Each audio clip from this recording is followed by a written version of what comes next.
Mi'raj, bukan 70 kali, naik Mi'raj saja, bukan 70 kali atau 3 kali, bukan. Fahuwa kadibun batil. Dan kalau dalam niatnya diangkapin diri seperti Nabi, fahuwa kafirun murtad. Itu ijma' ulama ahli sunnah wal jamaah. Dan juga banyak ulama yang ijma' bahwa Mi'raj itu, naik Mi'raj itu khusus untuk Nabi. Tidak bisa naik Mi'raj selain Nabi. Kenapa? Karena Nabi SAW naik Mi'raj untuk apa? Alasannya masalah salat.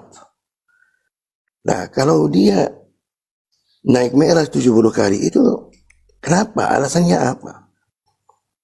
Saya kasih contoh lagi, Gus Arya. Mohon maaf, ini bukan kita berdebat atau apa, bukan. Kita mencari kebenaran saja. Abdurrahman As-Sagaf suruh kepada putranya, itu di Kunuz As-Sa'adah Al-Abadiyah kitabnya, dan kitab itu internal, suruh pijit kakinya. Nah, Umar Mehtar temu kakinya ada warna kuning.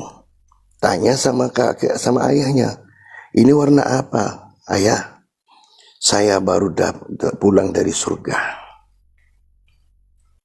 dan ini bekas rumput surga. Nah, mohon maaf, secara agama, baginda Rasulullah SAW bersabda, al-jannatu ma la aynun ra'at wa la udhunun sami'at wa la khatara ala qalbi bashar. Surga itu tidak ada mata yang pernah lihat indahnya surga gimana, dan tidak ada telinga yang pernah dengar bagaimana indahnya surga juga, dan tidak dapat ke rohnya, ke akalnya orang itu bagaimana surga. Tapi ternyata dari kitab-kitab mereka semua itu, dulunya semua itu keliling-keliling di surga. Mohon maaf Bang Gus Arya, ada yang mencari pembantunya di situ, ada yang masuk ke sana di atas nama menarik. Ini benar-benar ini. Makanya kita bukan masalah tidak percaya sama karamah, tapi kalau melanggar syariat itu, mohon maaf ya, itu khurafat. Apa menurut Gus Arya tentang masalah kayak gitu? Seperti masalah Mi'raj atau apa. Nah, ini satu lagi nih, saya baru ingat. Al-Habib Abu Bakar bin Salim ketika datang, malaikat yang catat amalan jelek libur. Nah, mereka tahu libur dari mana. Dan ini kalau kita percaya sama karamah kayak gitu, kita jatuh dosa. Kenapa? Karena ini artinya kita tidak percaya kepada firman Allah SWT, ma yalfadhu min qawlin illa ladayhi raqibun atid. Akhirnya mohon maaf ya, mohon maaf saudaraku kalau saya panjang, ini akhirnya saja. Mereka semua itu, karena masalah karamah itu apa hasilnya? Masyarakat di Indonesia itu butuh ilmu agama. Apa faedahnya itu menyebarkan karamah-karamah? Dalam ceramah-ceramah mereka itu, Al-Habib Fulan, Al-Habib Fulan, Al-Habib Fulan. Apa manfaatnya kepada masyarakat Gus Arya? Silakan Gus Arya. Mohon maaf. Monggo. Oke. Jadi kalau menurut saya nggak masuk ke dalam itu atau disebut bulet, enggak juga. Gini Kiai, katakanlah seandainya ada orang yang menyampaikan seperti itu saya anggap tidak mewakili Ba'alawi atau Habaib semuanya, tidak. Itu oknum. Karena kalau kita mau apple to apple, apa bedanya dengan Mama Gufron ketika dia sering ngobrol dengan malaikat menggunakan bahasa semut, ya? Jadi semua kabilah saya anggap ada oknum. Saya aminkan ketika itu orang salah, ketika itu menafsirkan sesuatu atau membuat dongeng yang akhirnya dianggap khurafat. Saya sepakat. Saya tidak mau ambil pusing soal masalah itu, akhirnya sehingga mengotori hati saya yang tadinya saya baik-baik saja hubungan saya dengan para alim ulama, para kiai, para habaib, lalu hanya saya benci dengan konsensus media sosial, ya penyuaraan tentang Habib, tentang karomah Habib yang menyampaikan apa leluhur-leluhurnya dongeng-dongeng yang dianggap khurafat, ngotorin hati aja kalau menurut saya. Jadi itu hanya masalah kalau betul itu ada. Saya pernah soalnya beberapa cek video fullnya, itu tidak sesuai dengan frame yang tersebar di media sosial, yang akhirnya berdampak orang beropini yang berbeda-beda, viral, ya kan. Akhirnya ketika orang-orang awam yang nggak ngerti apa-apa dia melihat konten tersebut tersulut. Terus konsensus ini, netizen ini banyak penyuaraan, dianggap itu khurafat segala macam. Akhirnya orang-orang juga akhirnya ikut bersuara bahwa itu khurafat, itu nggak benar. Artinya saya ikut deh sama Syekh Mazen bahwa itu betul, seandainya salah tidak mewakili satu klan atau satu ulama dari klan Ba'alawi, tidak. Menurut saya kalau memang salah ya diluruskan, ajak tabayun, jangan cerita-cerita dongeng yang khurafat gitu menurut saya, karena Islam kan ada aturan ya. Kita disyariatkan itu ketika ada permasalahan mesti tabayun. Tetapi faktanya hari ini kita berbicara tentang internal Islam, kita mengenyam dedikasi tentang agama Islam, tetapi fakta orang-orang yang mengaku dirinya berilmu, orang yang mengaku dirinya itu muslim, tetapi sering melakukan tindakan-tindakan di luar syariat Islam. Begitu Syekh Mazen Al-Jailani tanggapan saya.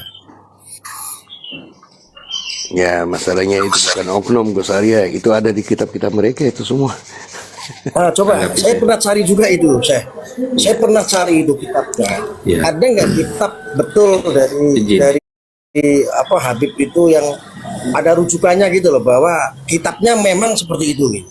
Ada. Seperti ada rantai emas, terus ada susu. Semuanya ada itu Gus Arya, benar semuanya. Coba saya tampilkan kitabnya. Rujukannya saya nyari-nyari itu belum pernah ketemu itu, hanya dongeng gitu loh. Gini. Mohon maaf. Bentar ya. Ya. Izin saya menanggapi sebentar saya apa yang disampaikan oleh Kang Arya. Monggo. Gini Kang Arya ya. Terkait Mama Gufron. Mama Gufron ini dari MUI pun sudah menyatakan, Gufron juga sudah mohon maaf, bukannya saya membela Mama Gufron. Di sini pun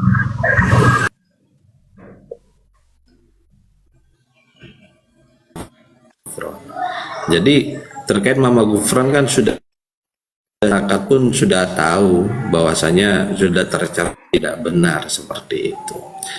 Yang jadi masalah begini loh.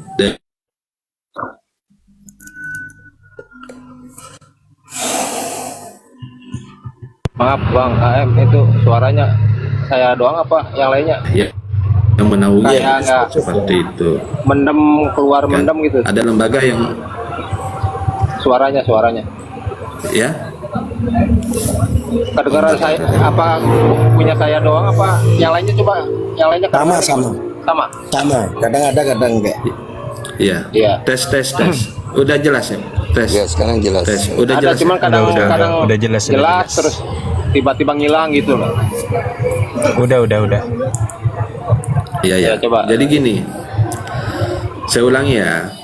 Ya, terkait Mama Gufron ya. Itu kan sudah difatwakan oleh MUI kalau itu tidak benar kan. Dan juga Mama Gufron di situ sudah melakukan pernyataan permohonan maaf seperti itu. Dan masyarakat pun juga sudah tercerahkan kalau itu tidak benar, dan tidak ada di sini yang mengatakan membela enggak Mama Gufron itu benar gini nggak ada. Itu udah fix, udah selesai kan seperti itu. Nah, kalau terkait masalah khurafat Ba'alawi ini, panjenengan tadi mengatakan oknum. Nah, di sini kan satu itu ada kitab internal mereka, ya, ada kitab internal mereka. Insya Allah nanti akan ditunjukkan oleh Syekh Mazen. Yang kedua, mereka itu ada yang menaungi, yaitu lembaga Robito Alawiyah, ya. Nah, jadi poinnya, satu kali pun saya masih belum menemukan, baik itu dari RA ataupun secara individu dari kalangan Habib yang memverifikasi yang yang melakukan penjelasan seperti itu, bahwasanya itu tidak benar, tolong jangan diikuti ini dan lain sebagainya. Yang saya temukan ketika saya diskusi sama mereka, mereka di situ melakukan pembelaan seperti yang saya ceritakan tadi dengan dua Habib yang berbeda. Mereka Mi'rajnya Fakih Muqaddam, mereka tidak membenarkan seperti itu. Mereka membenarkan dengan alasan satunya bilang itu sholat, yang satunya bilang sebenarnya percaya kalau Fakih Muqaddam Mi'raj. Jadi hakikatnya kalau Fakih Muqaddam bisa Mi'raj sampai 70 kali, berarti Nabi Muhammad bisa lebih daripada 70 kali. Itu alasannya seperti itu. Kemudian hal ini disampaikan secara ceramah, diceramahkan kepada para jemaahnya seperti itu. Nah, makanya di sini kami suarakan mereka secara media, ya, di kalangan secara media dalam ceramahnya dengan para jemaahnya. Maka kita sampaikan juga, kita luruskan, baik secara media, baik secara apple to apple, ya, dan lain sebagainya seperti itu. Karena dari mereka itu tidak ada yang mengklarifikasi seperti itu, baik dari RA itu sendiri, baik dari kalangan Habib secara individu. Itu Kang Arya, andai kata dari RA mengklarifikasi ini dan lain sebagainya, ataupun dari Habib si A, si B yang memang jadi pembesar kalangan Habib ini mengklarifikasi kayak gitu. Nah, ya mungkin ini bisa bisa menjadi pencerahan lah buat masyarakat, ya, dan tidak ada kekhawatiran daripada kita masyarakat akan tersesat seperti itu. Ya, monggo lanjut saya. Ini Gus Arya, saya kasih contoh. Ini di kitab Kunuz As-Sa'adah Al-Abadiyah, sebentar, biar menjenengan lihat sendiri aja. Kitab apa itu? Kunuz As-Sa'adah Al-Abadiyah. Ini kitab Kunuz As-Sa'adah Al-Abadiyah fil Anfas Al-Aliyah Al-Habsyiyah. Al-Aliyah Al-Habsyiyah. Ya. Ya, terus? Ya, sebentar. Ini contoh ini.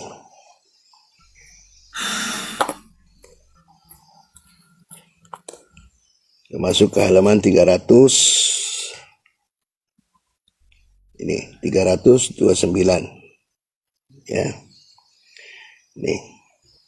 Wajalasa ba'du salafina al-alawiyyin. Sebentar, ini kameranya mana ini? Wajalasa ba'du salafina al-alawiyyin يقرأ القرآن في الحزب بعض المساجد وبحضرته ولده، والولد هذا معه شيء من علم النحو، وكان أبوه يلحن في القراءة، وكلما غلط رد عليه الولد فقال له والده: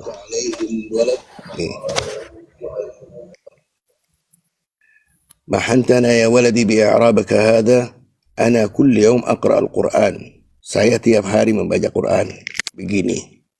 Faqala lahul walad hadza Quran. Putranya mengatakan ini Quran, la yajuzul lahan, tidak boleh lagu-lagu di Quran. Faqala liwaladihi, ayahnya berkata kepada anaknya, iqrab ila indi, dekat ke saya sedikit. Falamma qaraba qala lahu undur ila as-sama, lihat ke langit. فنظر فإذا السماء مخروقة, ada bolong di langit. فنظر إلى العرش, melihat arsh. ورأى اللوح المحفوظ والقرآن مكتوب فيه حرفا حرفا وكل حرف مكتوب بالنور. وقال لولده, dan berkata kepada anaknya, inna abaka yaqra'u min al-lawhil mahfuz alladhi unzila minhu ma aqra' min al-mushaf. Nah itu. Jadi baca dari Lauhul Mahfuz ini tuh.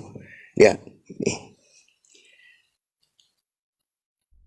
Nih, faqala liwaladihi iqrab ila indi, falamma qaraba qala lahu undur ila as-sama' fanadhara fa idha as-sama' makhruqah.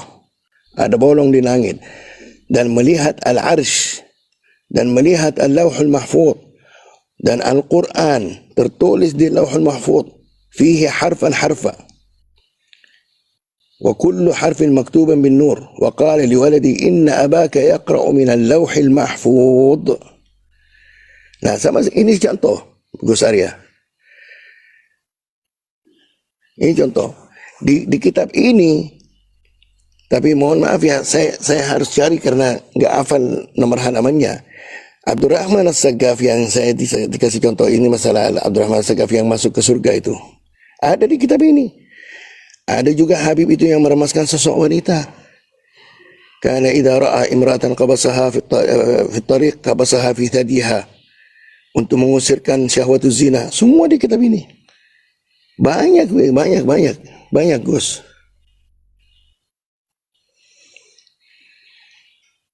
Oke, Syekh. Ya. Saya tanggapi yang tadi, mestinya Robitoh Alawiyah. Ini karena ada paguyubannya namanya Robitoh. Harus harus mengklarifikasi. Saya rasa untuk masalah pemfatwaan dan lain-lain itu lebih ke MUI, bukan Robitoh Alawiyah. Kalau Robitoh Alawiyah kan yang kita ketahui semua kan hanya sebagai pencatat keluarga dari sebuah klan tertentu kan, seperti Mbak Alawi atau Alawi dikenalnya seperti itu. Mestinya kalau itu kitabnya betul, bunyinya seperti itu, saran saya mesti merujuknya ke MUI supaya agar bisa memfatwakan dalam kitab tersebut itu khurafat atau sesat atau segala macam gitu loh. Saya tidak mau ngeyel dalam bab-bab yang seperti itu karena tidak ada urgensinya buat saya. Artinya saya menghargai pendapat panjenengan semualah.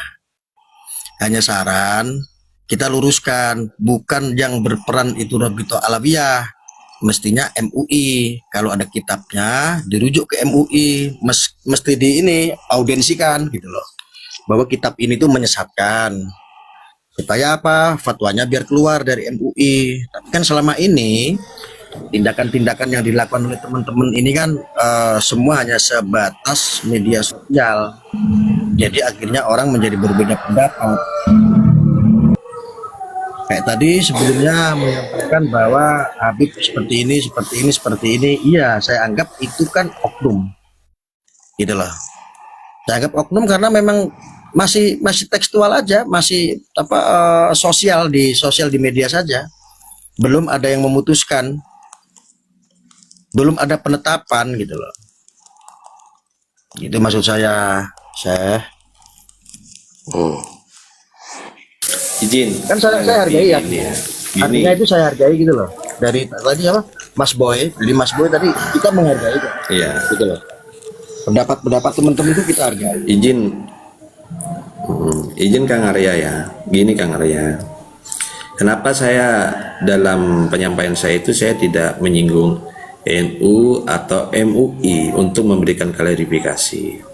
Karena gini, yang menyampaikan ini dan yang memiliki kitab internal ini kan di kalangan mereka, yang mana mereka dinaungi oleh Robitoh Alawiyah. Seharusnya secara logikanya kan mereka tuh mikir sebelum NU dan MUI mengklarifikasi, maka dari kalangan mereka terlebih dahulu untuk mengklarifikasi agar menjaga nama baik. Kalau sampai NU dan MUI yang mengklarifikasi terlebih dahulu, maka akan ada tanggapan negatif terhadap Robitoh Alawiyah. Kan seperti itu. Dan ini saya izin ke Kang Arya, saya minta tolong ya. Saya pernah lihat di YouTube, Kang Arya ini pernah diskusi kepada dengan Pak Taufik ya. Itu hoak, Nah, ya, itu sudah klarifikasi, bukan Taufik Assegaf, bukan. Oh iya. Kirain panjenengan gitu. Andai kata panjenengan, mungkin bisa disampaikan terkait suara kami ini seperti. Bukan. Oh, iya. Jadi seperti Hanya itu Kang Arya. Ya, suaranya contoh yang seperti ini Kang Arya ya. Iya. Jadi kan andai kata NU dan MUI yang bersuara mengatakan itu khurafat, akhirnya dalam pandangan masyarakat apa? Oh, ternyata kalangan Habib ini memang khurafat seperti itu. Kalau Dan selama mereka ini yang gini, mengklarifikasi ya, sendiri, Mas Boy, iya ya, izin saya potong Ya, ya, sedikit. Selama ini ketika ada orang diminta data di media sosial ya, di room-room komal-komal kayak begini, saya selalu hanya mendapati sebuah file saja yang dibacakan, yang dibuka gitu. Tapi tidak dalam sebuah wujud kitab. Langsung kitab nih contohnya seperti Syekh. Ini beliau juga menampilkan bukan kitabnya tetapi lebih ke mengunduh filenya atau dapat file dari konten orang. Artinya Waalaikumsalam lebih warahmatullahi wabarakatuh. lebih mantap lagi kan kalau ada kitabnya langsung tertulis. Ada kitabnya, ada Syarhul Ainiyah, ada Syarhul Ainiyah. Kitab ada. itu di Shopee ada, Ada. Gus Arya. Syarhul Ainiyah ada, Fawaidul Mukhtara ada, semuanya ada di Shopee.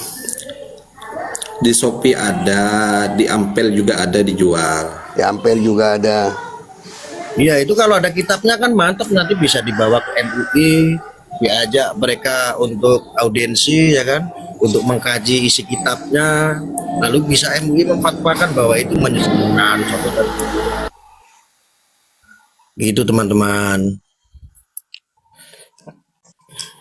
Banyak Gus kitabnya Gus. Apa dan Narul Maurud, tadi Syarhul Ainiyah, terus Fawaidul Mukhtaroh. Dari kitab-kitab apa namanya Syarhul Ainiyah dan yang lain-lain itu dimuat ulang jadi satu di kitab Fawaidul Mukhtaroh. Ya. Lah, masalah soal dikaji di MUI, memang ada beberapa dari kawan kami juga sudah yang berkirim ke MUI, cuma tidak tahu ada tanggapan atau belum. Ya. Tetapi secara face to face kiai gitu ya, apa dari kiai ke kiai itu sudah sering dikaji, Gus. Ya, khususnya di Jawa Barat, itu sudah sering dikaji. Dan ketika 99%, saya berani katakan 99%, ketika kiai itu tak sodorkan kitab-kitab tersebut, yuk ngelus dodo kabeh. Ya itu yang berwenang MUI itu, Bang. Lebih ke Ya ini kan soal Gus ya, mohon maaf loh. Ini kan bukan soal kebenaran milik saya, bukan soal kebenaran milik panjenengan atau milik MUI. Kebenaran itu ya milik semua. Jadi kalau saya sih menganalogikan kebenaran itu seperti kopi ya. Cangkir yang ada di depan kita itu selamanya akan menjadi kopi meskipun dikatakan oleh seorang barista itu teh manis. Ya, jadi untuk memverifikasi apa yang saya minum itu tidak perlu barista, memang nyatanya kopi.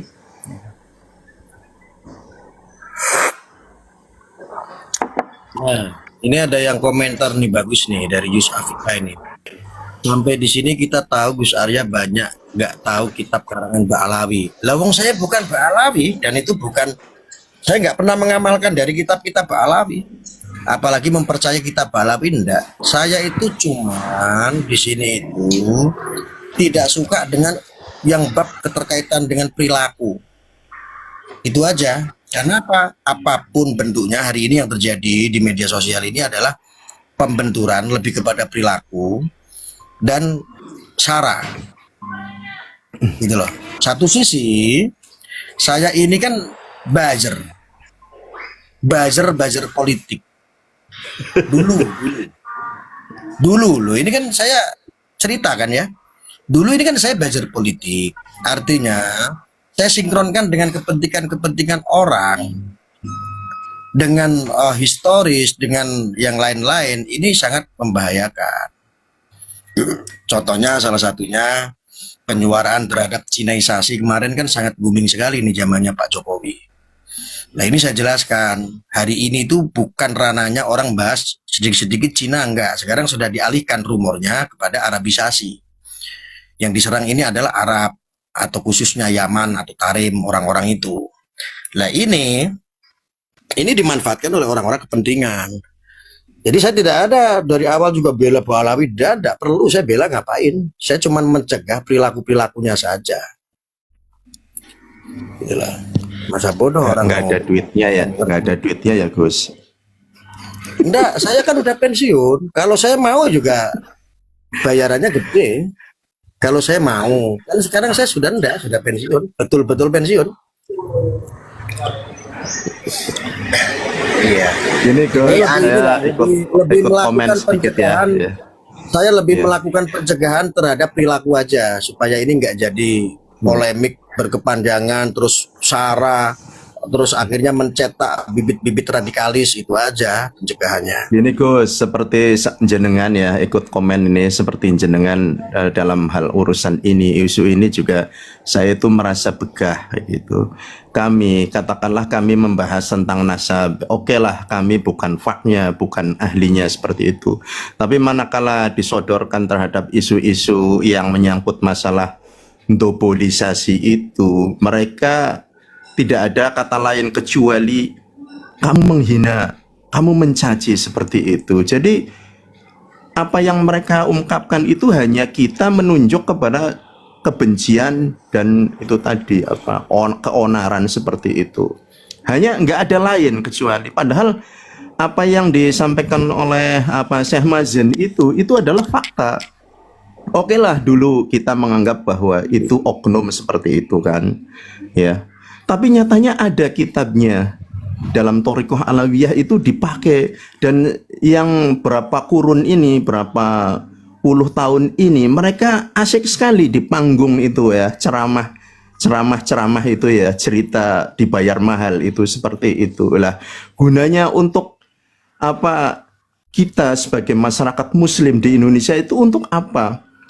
Oke lah, cerita-cerita dobolisasi itu memang sudah berlangsung ya sejak lama. Saya tidak akan mengkritik hanya habaib tadi, tapi cerita-cerita dobol itu juga coba kalau kita dulu membaca mengikuti tarik-tarik Islam babat tanah Jawa itu juga seperti itu. Tapi itu hanya di kalangan-kalangan yang hanya khusus aja. Tapi ini Ba'alwi ini sudah di panggung-panggung, Masya Allah itu tadi. Lah ini yang manakala kita sampaikan bagaimana pendapat ini, itu pembelaannya itu membabi buta. Hanya menuduh kami ini benci dan benci. Itu seperti itu Gus. Saya seperti Gus Arya ini sebenarnya kita ini udah begah. Tapi manakala kita berharap kepada MUI atau Departemen Agama, ini memang harus dari mana dulu?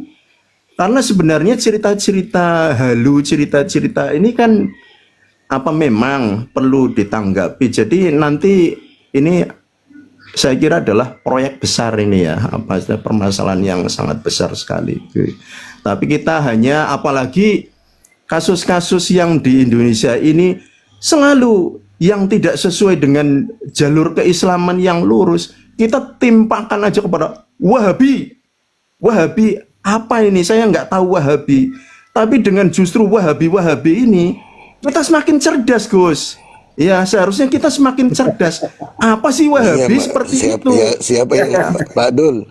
Siapa yang tidak percaya sama karamah-karamah mereka udah jadi Wahabi, Syiah. Iya. Itu seperti itu ya. Saya menghargai Gus Arya ini mulai mulai tengah-tengah, padahal awalnya itu memang sering mengkritik dengan buzzer pemerintahnya ya. Mereka menghantam Habib terus nggak tahu dekat-dekat kemarin itu saya ini muhibun tulen saya itu tadi. Tapi manakala salah satu mengkritik tentang salah satu Habib yang di Jawa Tengah itu yang katanya tidak pernah Jumatan. Lah di tempat saya itu ada pondok Habib yang memang Syiah yang tidak mengajarkan Jumatan. Lah di Jawa Tengah itu Habib yang masyhur ini katanya tidak pernah Jumatan, katanya itu tadi manakala diintip sama muhibinnya dia lagi main gitar apalagi main piano seperti itu. Sehingga manakala seharusnya muhibin ini cerdas atau masyarakat ini cerdas seperti itu. Apa benar dia teraspirasi dengan paham Syiah seperti itu? Nah, kita dianggapnya membenci seperti itu, Ustaz. Silahkan Gus Arya ya. Makanya saya itu dari tadi kan sampaikan, saya lebih mengedepankan asas kebenaran daripada dan aspek hukum daripada medsos. Kenapa? Ini polemik itu sudah 4 tahun. Dulu saya pelopori sama Kiai Imad, baru-barunya kan yang ngawalkan saya. Sudah 4 tahun sampai saya keluar dari krunya Kiai Imad waktu sama Gus Fuad dan kawan-kawan, si Fakih, si Kang Mogi. Saya tahu persis itu. Yang jadi masalah itu begini, ini sudah 4 tahun. Nyampe ngerembetnya itu kemana-mana kita tidak suka. Jadi hal yang lumrah ketika ada orang sebagian menganggap ini ada gerakan-gerakan Wahabi dari bawah tanah. Iya. Kenapa? Ini loh Gus ya. Sebentar ya. Ya. Artinya dulu yang dibahas itu adalah soal nasab, penelitiannya Kiai Imad yang disebut tesis itu jalur kepada makam-makam. Lah faktanya dari segala perbedaan yang disampaikan dengan Syekh tadi, terus Mas Boy dan teman-teman di sini, reaksi secara fakta hukumnya ini belum terjadi. Yang ada malah sebaliknya. Contoh, ada kitab Ba'alawi yang menyesatkan.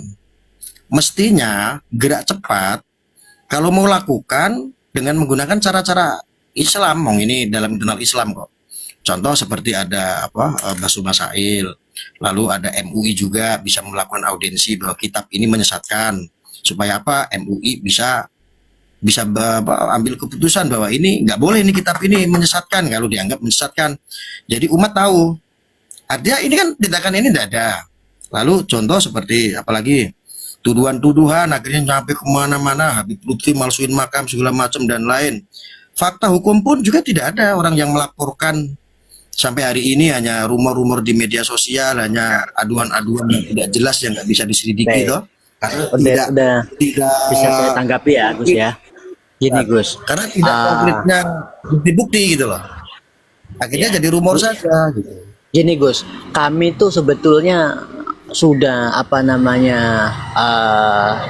ikhtiar ya untuk mengakhiri polemik ini. Ya terakhir itu kemarin berapa bulan yang lalu ya, ada 5 bulanan kurang lebih. Dari salah satu pentolan Ampel itu Derajat ya. Beliau mempunyai inisiatif untuk mempertemukan Yai Imad dengan pihak Robiqah Alawiyah. Kebetulan salah satu yang diutus itu saya ya yang untuk ngawal utusan itu saya yang ke sana. Saya datang ke Kiai Imad, saya datang juga ke Robiqah Alawiyah ya. Singkatnya begini, Kiai Imad untuk diskusi itu antusias ya, tapi lain cerita dengan Robiqah Alawiyah. Robiqah Alawiyah menolak, menutup diri dengan alasan kami sudah menganggap semuanya ini berakhir dengan diadakannya kajian yang kemarin di kantor kami. Itu ya yang pertama. Yang kedua, soal makam palsu, rumor makam palsu. Ini juga jadi pertanyaan saya sebetulnya, dari pertanyaan kami bersama ini.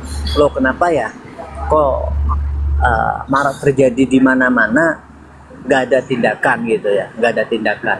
Terus yang jadi pertanyaan berikutnya, mereka ini kan menarasikan bahwa makam palsu hanyalah fitnah untuk Habib Lutfi lah, katakan gitu ya, itu Habib Lutfi. Pertanyaannya, loh kenapa kalau ini fitnah kok nggak dilaporkan? Gitu. Faktanya di Cirebon sendiri Gus, di tempat kami di Cirebon sendiri pernah ada upaya untuk pemalsuan atau pembuatan makam palsu ya. Ini indikasinya masih antara salah satu dari dua itu. Kalau tidak pemalsuan ya makam palsu. Kenapa?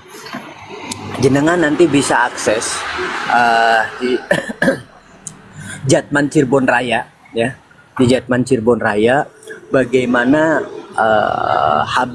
timnya Habib Lutfi lah ya, timnya Habib Lutfi itu membuat satu babat di salah satu situs makam yang ada di Cirebon. Di situ terdapat kedua makam daripada jit-jitnya Habib Lutfi ya, bernama Habib Abdul Aziz bin Yahya dan Habib Omar bin Yahya.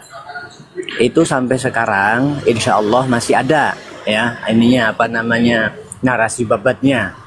Tetapi kalau apa namanya link YouTube-nya itu sudah tidak ada di situ. Tapi jenengan juga masih bisa diakses di YouTube-nya. Itu nama YouTube-nya D.3 Karyadi ya. Bukan D.3, D.atas Karyadi. Nanti di situ juga ada bagaimana apa namanya saat Habib Lutfi mau ziarah ke sana. Ya, saya sendiri datang langsung ke tempat tersebut ya. Kebetulan juga kuncennya akrab sama saya, Gus. Saya nanya sama Pak kuncennya, Cen, ini apa yang ada di dalam video ini bener nggak? Oh yo, bener, Habib Lutfi datang ke sini. Tapi nggak bener kalau di sini ada makamnya Habib Abdul Aziz bin Yahya dan Habib Umar bin Yahya. Dan ini dikatakan oleh apa namanya pembawa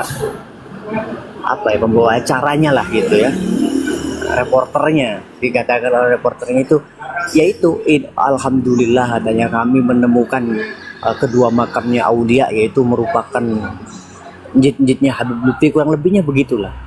Dan ini cetok loyo-loyo begitu. Jadi apa ya Gus ya? Ya, saya tahu itu. Soal khurafat ya, ini ya silakan Ya, saya saja tahu dibantah kalau soal khurafat ya. Wong kami juga. Yang saya maksud makanya gini, Bang Ali, biar nggak belok ya, loh. Ya, Kita sama-sama sebentar, saja gitu loh. sebentar Gus ya, sebentar. Saya datang dari ke satu kiai yang lain, bawa kitab Syarhul Ainiyah, bawa kitab An-Nahrul Maurud, Fawaidul Mukhtaroh. Salah satunya yang saya kutip, satu saja sekarang saya kutip. Ini ya, di sini di halaman ini ada redaksi kuntu fi tilka sa'ah fi hadratillahi wa nazalani faqala li ya Abdullah laka alayya masyita, sampai akhir. Ini barangkali saya pribadi salah apa namanya memahami ini, kira-kira gimana ini pemahaman yang benar yang untuk redaksi seperti ini gimana? Takwilannya seperti apa? 99% ngelus Gus. Makanya begini, Mas Ali, izin Mas Ali nanggepin. Saya tahu, saya percaya yang disampaikan bahwa Habib Lutfi itu ngunjungin makam-makam ya. Terus dianggap menemukan makam atau fatwa-fatwa makam-makam kuno, situs dan lain sebagainya ini. Saya percaya itu. Tetapi bukan berarti, ini yang saya luruskan nih, bukan berarti ketika Habib Lutfi pernah mengunjungi di suatu tempat budaya, cagar budaya ataupun tempat makam atau makam petilasan, itu dianggap pemalsunya adalah Habib Lutfi. Nah, ketika saya ngikuti Mas Ali sekarang, dianggap bahwa Habib Lutfi itu betul ada, sudah klarifikasi nih Mas Ali nih, ternyata betul Habib Lutfi itu berdasarkan ada saksi, ada ini pelaku memalsukan makam, atau mestinya kita harus mengedepankan asas hukum, yaitu apa? Melaporkan. Kan memalsukan makam sebuah tindakan kejahatan ya. Maksud saya selama ini itu tidak ada, itu aja yang kita kritik. Makanya kita itu selalu menjadi bagian yang kontra terhadap orang-orang ini. Dianggap saya, walaupun dianggap saya membela Ba'alawi gitu, tidak masalah. Kita tuh dorong supaya ayo dong laporkan. Sampai faktanya sampai hari ini tidak ada. Hanya sebuah rumor saja. Ya, soal itu ya. Kalau saya pribadi memang belum ya. Saya pribadi memang belum.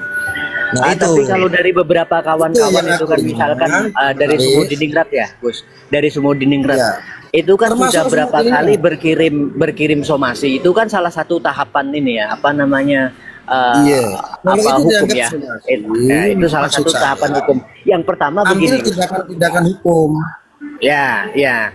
Itu mungkin untuk mengambil tindakan hukum itu juga sedang berproses mungkin ya. Kalau kita lihat dari Sumodiningrat saja itu kan sudah agak maju ke depan ke sana. Tetapi gini, lagi-lagi ya kalau misalkan kebenaran ini, tapi ya jenengan tadi kan sudah mengatakan, oh ya betul, saya percaya. Berarti ya panjenengan juga menganggap bahwa ini adalah satu kenyataan fakta gitu. Lah, ini tadi menyangkut belum tentu ini Habib Lutfi yang yang melakukan. Oh iya, tapi gini pada faktanya di sana menurut keterangan dari Pak Kuncen sendiri gini Gus ya. Seminggu pulangnya Habib Lutfi datang ke Cirebon itu Gus, ada utusannya datang pula gitu ya. Seminggu Habib Lutfi pulang dari situ, datang utusannya. Lalu motret gitu ya. Ditanya sama Kuncen, sebentar ini dari mana, ada apa katanya. Oh saya utusannya Abah Lutfi. Saya diminta sama beliau untuk survei ke lokasi, katanya mau direnovasi. Oh nggak bisa, kalau mau direnovasi silahkan sana datang ke keraton. Dan di sini pun nggak ada makamnya Habib. Ya begitu Gus. Dan jelas sekali dikatakan di sana oleh reporternya bahwa pada awalnya Habib Lutfi itu menghadiri acara pernikahan Putri Kakanwil. Tiba-tiba Habib Lutfi mendadak ingin ziarah ke makam mbahnya bernama Habib Abdul Aziz bin Yahya dan Habib Umar bin Yahya. Dan ini memang bukan hanya saja